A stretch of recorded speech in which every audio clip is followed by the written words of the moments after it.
Hello, beautiful people. Obscurist Tourist here. And I've been driving all day. About 9 hours to be exact, and I am absolutely starving.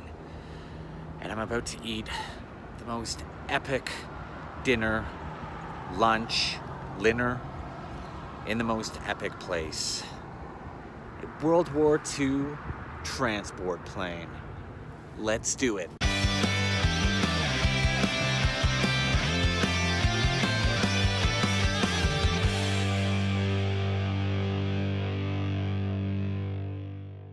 So this is great because as soon as you walk into the airplane restaurant, you're greeted by this glorious Rolls-Royce Viper jet engine.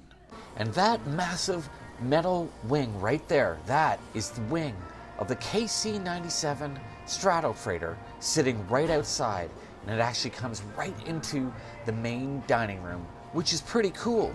And you can see just some of the few model airplanes displayed on the wing itself. Now, the wingspan of this particular airplane is 141.2 feet. It is an absolute beast. So why don't we just head right up into the airplane itself and take a peek.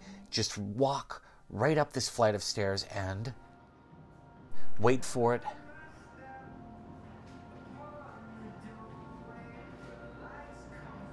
You're right inside the fuselage. No passport needed for this adventure. And as you can see, I arrived before the dinner rush, so I've got this entire plane to myself, and that's pretty special. And this is the view from my table, looking out over the right wing of the plane. And in the distance, you can see the foothills and the very beginnings of the Rocky Mountains themselves. It's basically a view within a view, and it's pretty awesome. So just as my waitress was leaving, she actually caught me staring longingly at the plane's cockpit up there. And she suggested that I actually go take a close-up peek of it. And who am I to say no to a suggestion like that? And as you can see, the cockpit area is just massive, and it would have provided room for 5 crew members on any given mission. This particular area looks to be reserved for the flight engineer or second officer, whose purpose was to monitor the KC-97's instruments and calculate figures such as ideal takeoff and landing speed, power settings, and fuel management. And that would have been the view the pilot and co-pilot would have had during flights, all 180 degrees of it. Not a bad view at all. Here I am in the pilot seat of this KC-97, and this plane was actually converted into a restaurant in 1953. Amazing. And so let's take a little peek inside the airplane restaurant dinner menu together. And over here you have a history of flight and aviation over the past 100 years, or actually the first 100 years. And there's a bit of history about the Boeing KC-97 itself. And of course, what history of aviation would be complete without mentioning these guys right here, the Wright brothers. But I'm going to read you this snippet first because this story actually refers to the history of this particular KC-97 I'm sitting in and what this restaurant is built around. So this KC-97 is rich in history and luck. Returning from one of the many refueling missions in Europe, our KC-97's crew actually thought they were going to have to ditch in the Atlantic. The crew couldn't remember where the Azores were located. Islands located 970 miles west of Portugal. But luckily for the crew and the plane, the Azores were rediscovered and the plane didn't end up on the bottom of the ocean. No, it did not. It's right here in a parking lot for all of us to enjoy, right outside of Colorado Springs Airport. And if we open up this menu, you get an array of choices, but the choice I'm actually going to make today is one that my waitress actually suggested, and that's the buffalo burger, or bison, depending on where you're from. And who am I to say no to a local suggestion? You gotta go with whatever a local suggests. And if you get bored, you can even play a little game of, can you name the aviator and the aircraft? Well, I know who that is. That's Orville Wright with the mustache right there. And I think this guy right here with the snazzy little bow tie is his brother, Wilbur Wright. Yep, the Wright brothers. So if I swing around here a little bit, this is the boom room, which I'm actually not allowed to go into, but I can check it out through the window in the back of the plane here. So after this plane was refurbished into a refueling tanker, this was the room where the boom operator, whom you can see lying down there over the port window in the belly, was stationed. The boom operator's job was to guide the boom into the plane requiring fuel.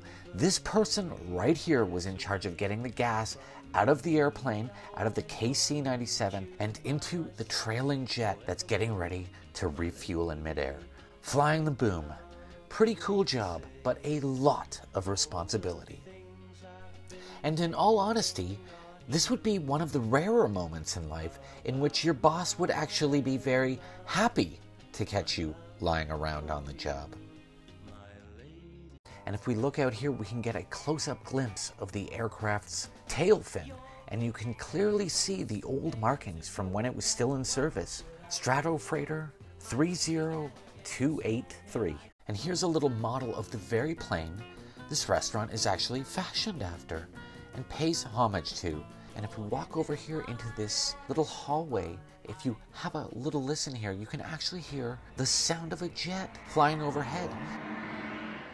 And I personally like that the bathrooms are designated fly girls and fly boys. So I just came in to wash my hands and I just noticed this interesting list hanging on the wall in the bathroom. And what airplane restaurant would be complete without comparing women to, airplanes?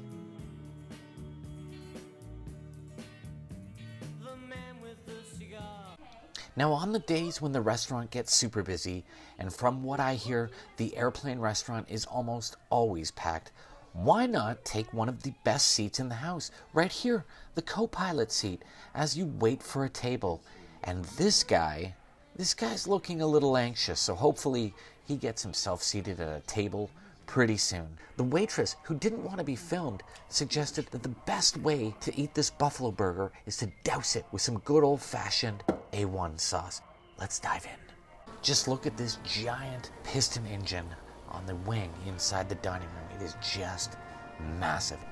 And it had to be, considering the sheer amount of weight and fuel this plane had to carry while it was actually airborne. And over here you can see some more model airplanes. These ones are from World War II, starting with, strangely, the German Messerschmitt Me-262. Then you have the American F4U-1D, and of course the P-51. And lastly, another Messerschmitt. And to really help immerse you in the experience here, they've piled up some old baggage over there. Take your pick.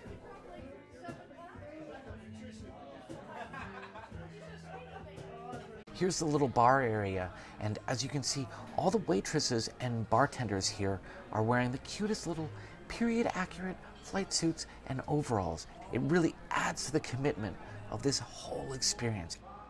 I really hope you enjoyed my visit to the airplane restaurant here in Colorado Springs, originally known as Solo's. Now, in the cockpit up there, I referred to this place as being opened up as a restaurant in 1957.